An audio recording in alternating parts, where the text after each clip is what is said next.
So, last week was the 60th anniversary of Martin Luther King, Dr. King's I Have a Dream speech. And if that speech was about something, about anything, I think hope is a big part of it. And that's not a kind of soft hope. Oh, it would be nice if everybody was nice to each other. That's a hard hope. This is wrong. This is unbelievable. This is awful. Things must change, and change in a specific way. And progress is possible. And yet, although we say hope springs eternal, when it comes to Zen, a lot of the time, we hear our teachers say, give up hope. Last week, when we were talking about the koan, we talked about breaking the staff with which we proceed step by step on our journey. And I was talking about that in the connection of giving up our fantasies about the future, or our belief that we know where the future is going, or, well, getting real, we could say. And that's certainly Joko's line.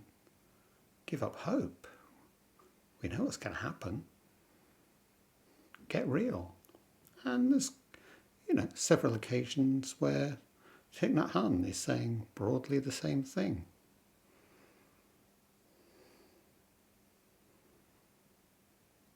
So on the one hand, hope seems pretty essential. And on the other hand, it seems to be holding us back. It's complicated. To the extent that we're talking about giving up hope, we're talking about giving up the resistance to our life as it is, our turning away from the experience of life as it is. We feel discomfort, we feel dis-ease, we feel horrible, and we just want to turn, we want to be somewhere else. We feel that push back. Life is not as I want it. There is this unbearable gap between life as I want it to be and my experience of life as it is in this moment. And we know that regrets about the past, the stories that we tell about the past, worries or hopes for the future, fantasies about how it will be, whether those are good or bad, play a considerable part in that. Which is why we get this version of Joko, which is all about, just be in the moment, be in the now. Don't worry about the future, don't worry about the past.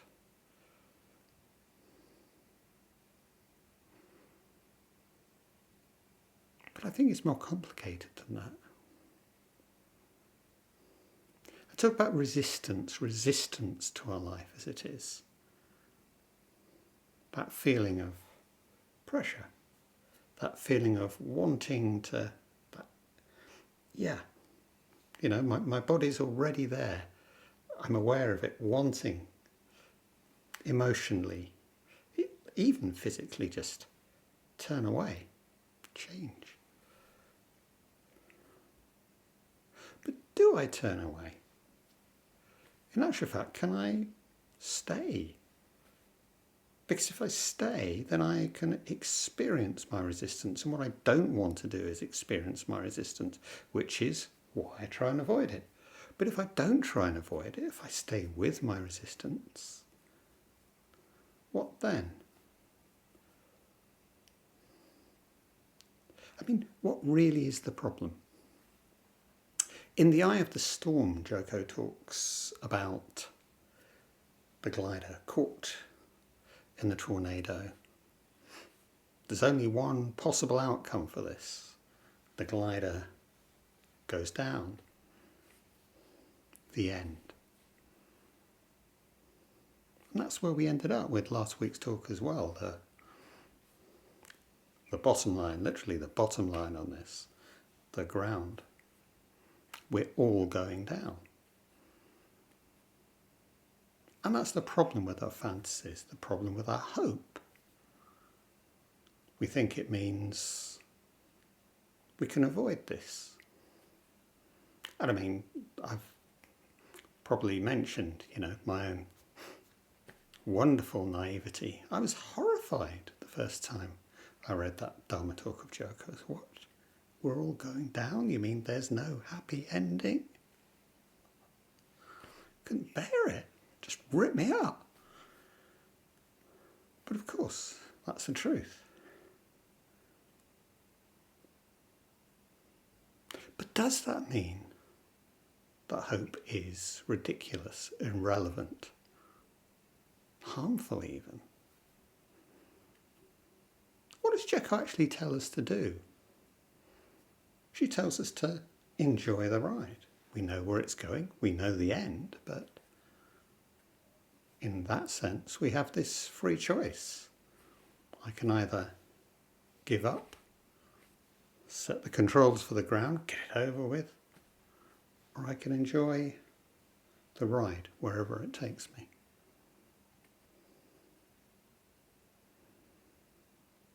The point here is that our resistance to life is life itself.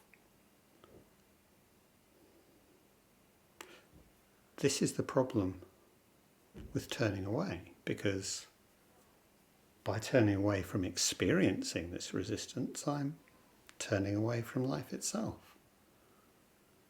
So the experience, good, bad, indifferent, which I call my life, this absolutely is life. This is how life is, the experiencing of it. Where else am I going to go?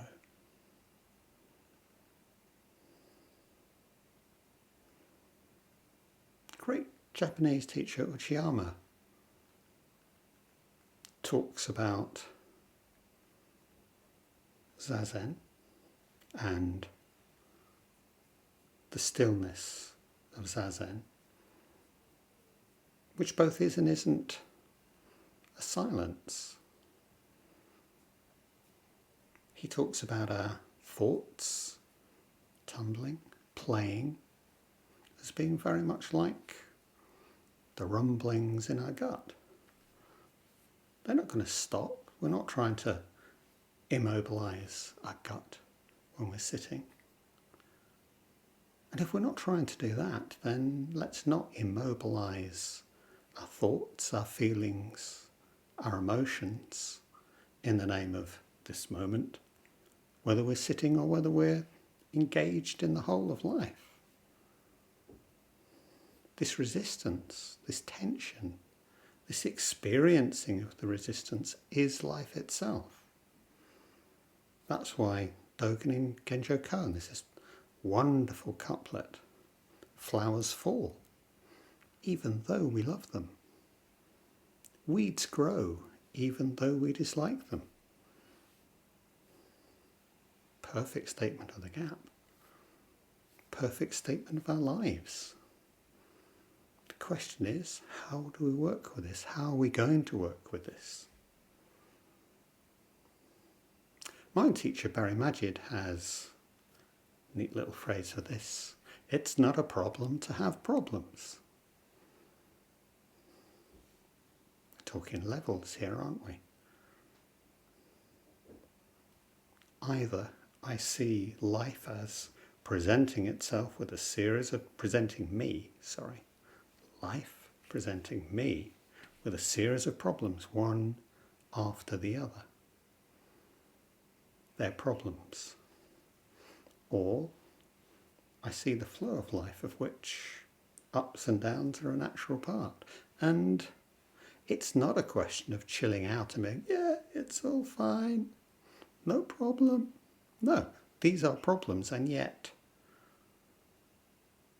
in my experiencing of the problems, I can at the same time realise that it's not a problem to have problems. Sounds paradoxical, sounds exactly like a koan, and of course a koan is exactly what it is.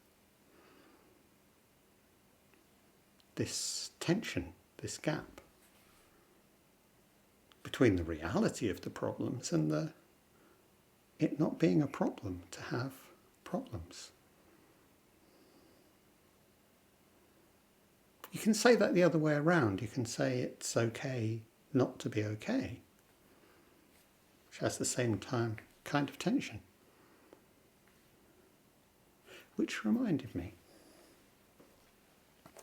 there's a well-known talk of Joko's, it's okay. If I'm told, Joko, you have one more day to live, is that okay with me? Or someone told you that, is that okay with you? If I'm in a severe accident and my legs and arms have to be amputated, is this okay with me?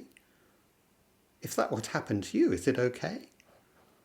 If I were never again to receive a kind or friendly encouraging word from anyone, is this okay with me? And of course the point of this is that, no, of course it's not okay. And yet, is there another level at which it is? And for Joko, that would be the mark of the hypothetical being that is a Buddha, is enlightened, that it's this not okayness is okay. But of course, even to say that, we're immediately inviting ourselves towards kind of self-deception, aren't we? How many times has each of us said, how are you? Oh, I'm okay. Or, oh, that must be really dreadful. Oh, it's okay. Maybe we believe that, maybe we don't. What is this meaning of it's not a problem to have problems, it's okay not to be okay? Maybe we can imagine getting to that point with the kind of things which Joko is talking about there, which are all to do with us, or rather all to do with me. If I lose all my limbs, is that okay? Try it, see. But in a way, I think that's almost missing the bigger point, talking about in isolation. Many, maybe most of us listening to this are parents. We've got children. Okay, let's take Joko's list of thought experiments and apply that to our children. If my child never receives another kind or encouraging word, is that okay?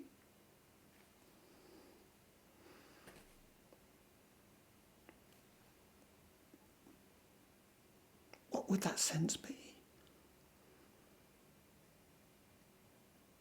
You can imagine that there has to be a level of okayness, otherwise I'm just going to go out and murder somebody or, have a breakdown on the spot. But okay, any of that to be in any way okay?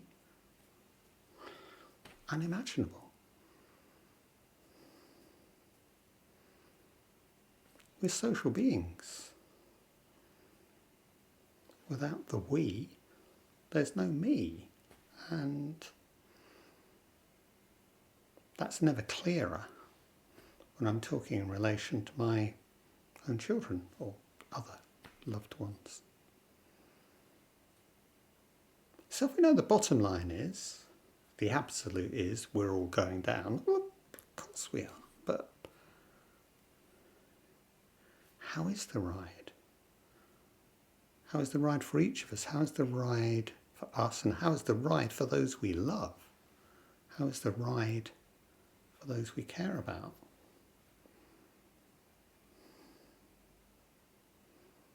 Maybe we can take that one stage further. Maybe we can say, not enjoy the ride despite the fact that we're going down. Say instead as enjoy the ride because we're going down. Because there is nothing else to do but enjoy the ride.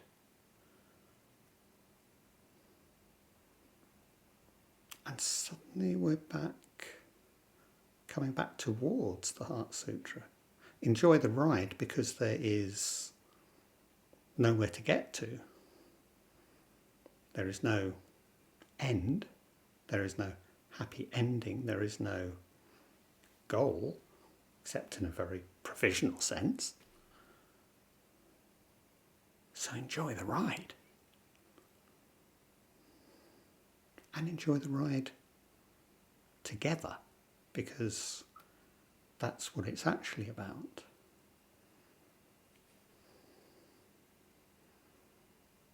Maybe this brings us back towards hope,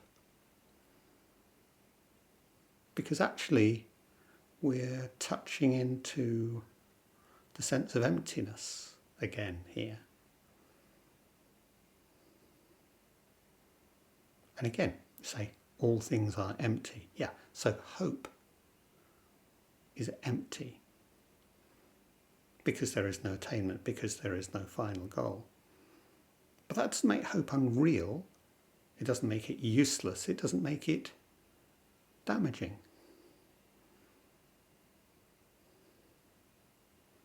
If hope is part of our clinging,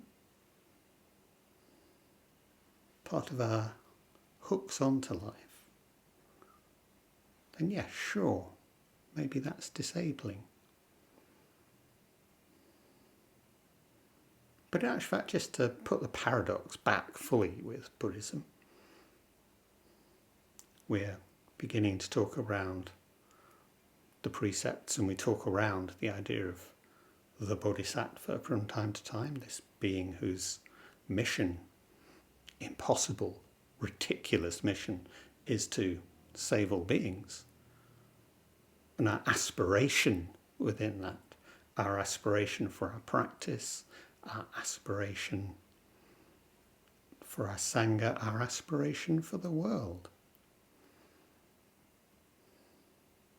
which is hope.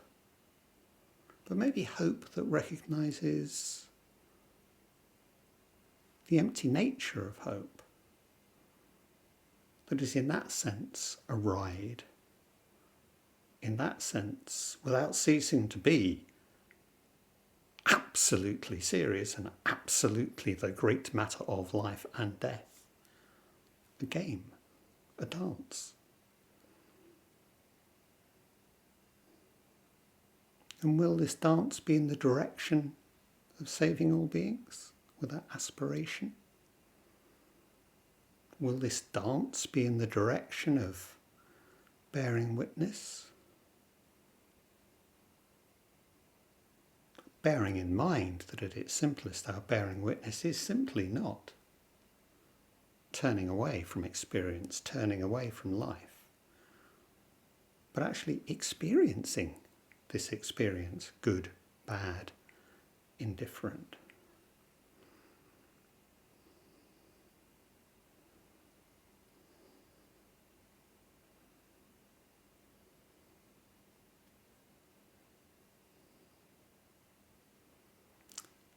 Martin Luther King talked about civil rights, not as something that could ever be just fixed like that, but as an ongoing process. And for him, that wasn't just a matter of passing a couple of laws through Congress.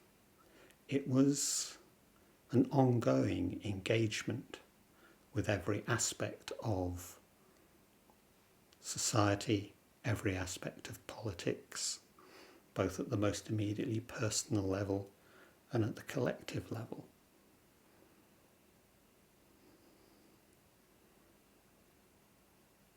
if he were around today, and those who I think could reasonably be considered in some ways his heirs today, they would undoubtedly be talking about climate change. They would undoubtedly be talking about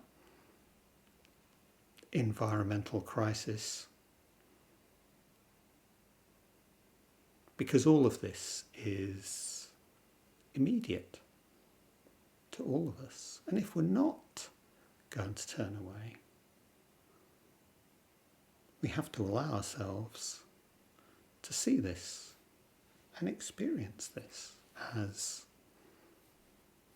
the reality, dreadful that it is. And in that, aspiration, hope, surely have a role to play.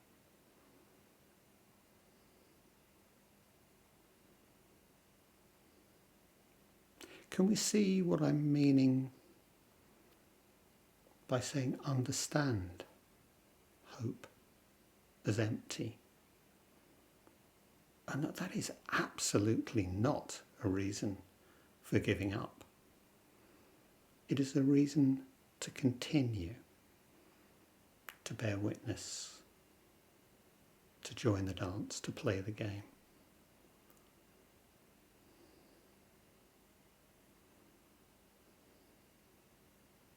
It's one of my very favourite haikus.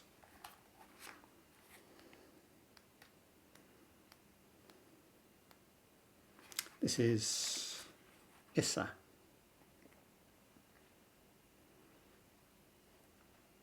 Supposedly written on the death of his infant daughter. But it's big, way big. This world of dew is only a world of dew, and yet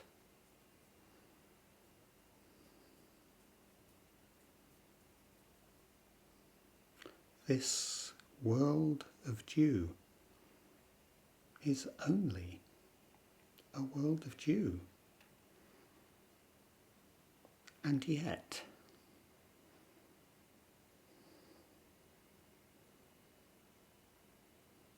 this world of dew is only a world of dew,